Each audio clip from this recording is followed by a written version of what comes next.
most trained specifically on a 601-hour surgical subset of the Open-H data. That's right.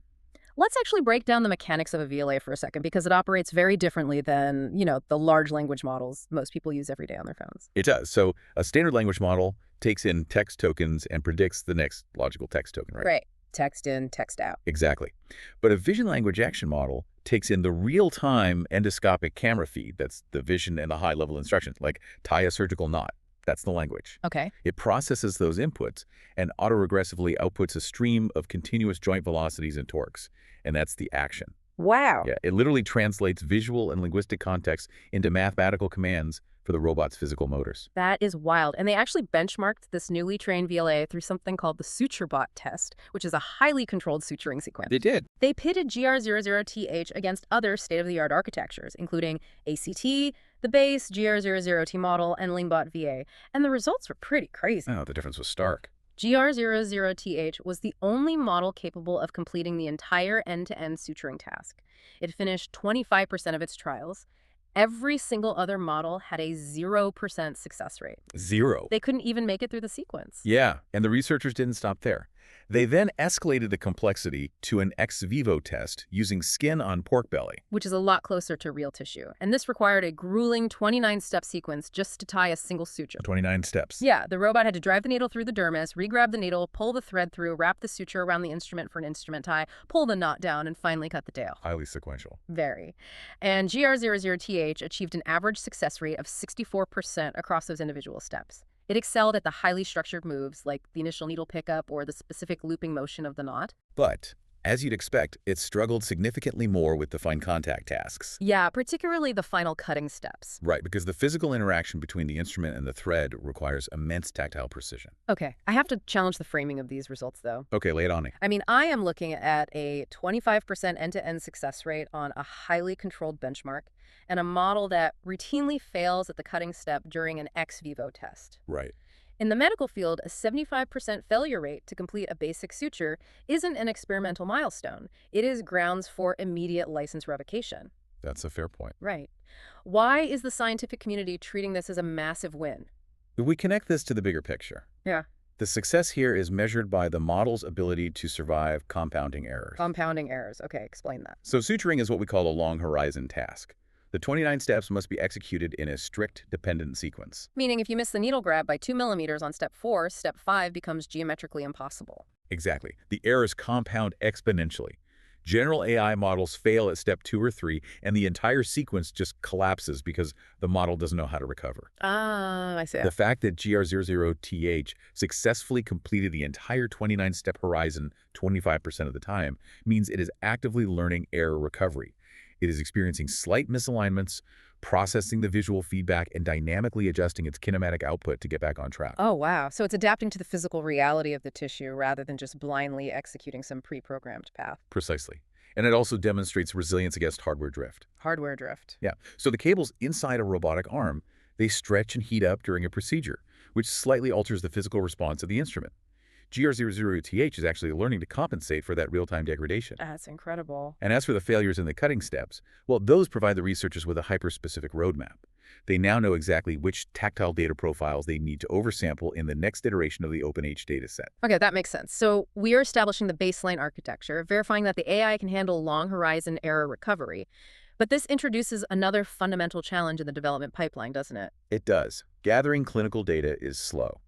And testing experimental, unverified, kinematic policies on live tissue is inherently dangerous. Right. You cannot simply deploy a beta version VLA into an operating room to see how it handles, like, a complex hemorrhage. Definitely not. The risk profile is just completely unacceptable. Which leads us to the second AI model introduced in the research, Cosmos-H Surgical Simulator, or CHSS. Yes, CHSS. This is billed as the very first multi-embodiment action condition world model specifically built for surgical simulation. The terminology is definitely dense there, but the underlying mechanism is fascinating. An action condition world model basically acts as a highly advanced physics engine. You feed the model a single initial video frame of a surgical scene. Then you provide it with a sequence of proposed kinematic actions. Essentially, you're passing it the mathematical vectors from the VLA, telling it this is exactly how the robot arms are about to move. Okay, so you give it an image and a set of instructions. Then what? The simulator then takes that starting pixel data, factors in the proposed robotic actions, and auto-regressively generates up to 72 future video frames. Wait, it just hallucinates the video. It predicts exactly how the tissue, the suture thread, and the instruments will physically and visually react to those movements. It predicts frame 2 based on frame 1 and the action vector. Then it uses frame 2 and the next action vector to predict frame 3 all the way down the sequence. Wow. So it creates a highly realistic synthetic video of the future. Yes. And it allows researchers to test new robotic policies entirely in silico, observing how a new AI model interacts with simulated tissue before a physical robot ever even powers on. I mean, it functions as the ultimate flight simulator for the AI itself. That's a great analogy. Instead of testing policies on animal models or benchtop phantoms, the algorithm just logs its practice hours in a zero-risk synthetic matrix. Exactly. But the effectiveness of a simulator is entirely dependent on how accurately it models the physics of reality, right? Like, what about the reality gap? The researchers tested the reality gap extensively, and it's mixed but promising. When CHSS generates benchtop scenes, static background, silicone practice pads, highly controlled external lighting, the physics engine performs beautifully. Because it's simpler. Right. The visual fidelity remains highly accurate across the 72-frame horizon because the computational load is relatively light. Because silicone doesn't bleed, it doesn't dynamically change its surface tension or texture. Exactly. But when tasked with simulating tissue-based scenes, the complexity scales exponentially. The model has to predict the physics of wet, shiny, viscoelastic internal anatomy. Oh, man, yeah. The lighting on that must be a nightmare. It is. The computational load to calculate specular reflections, which is the way the harsh endoscope light bounces off fluid and tissue back into the camera lens, is immense. And it has to predict dynamic shadows cast by the moving instruments across a constantly shifting, deformable topography. Right, and if the autoregression miscalculates the light reflection in frame 5, well, that pixel error compounds, and by frame 40, the AI might be hallucinating visual artifacts that completely blind the simulated vision encoder. So it's not perfect yet. The error margins definitely widen in the tissue-based predictions. However, the fact that a single neural network architecture can simulate the multi-embodiment physics of a Versius robot manipulating bowel tissue and then immediately simulate a Da Vinci robot suturing a cardiac valve, that represents a monumental leap in synthetic data generation. It really does, which brings the impact of this entire research paper directly back to you, the listener. It's not just lab theory. Statistically, eventually you or someone in your family will require surgical intervention. And what Open-H-Embodiment and these new foundation models prove is that the computational architecture for autonomous surgery is no longer theoretical. It's happening right now. The bottleneck of isolated, hoarded data has been shattered by a unified global coalition. We are actively engineering the foundation for a future where access to perfectly precise, high-quality surgery is completely decoupled from the geographic availability of human specialists. Which is incredible. But, this raises an important question. But what's that? Well, if these foundation models are continuously ingesting the kinematic data and surgical techniques of thousands of different human doctors across 49 top-tier institutions, the AI isn't just mimicking one single expert. Right. It is aggregating the global sum of surgical knowledge. So will the AI eventually synthesize a completely novel super surgeon style? Wait, like inventing its own moves? Yes. A highly optimized method of moving and operating that combines the best micro movements of every specialist into a sequence no single human mind could ever devise. Wow. A completely new school of surgical technique authored entirely by the algorithm. Exactly. And if it does, will the human surgeons of the future be the ones logging into these simulated environments, not to teach the machine, but to study and learn surgical techniques invented entirely by the AI? Man, that is a staggering thought to end on. A future where the robot transitions from the instrument to the instructor. It's coming. Well, thank you for joining us on this deep dive. Keep asking questions, keep analyzing the data, and the next time you walk past a hospital, just remember, the future of that operating room is already being coded.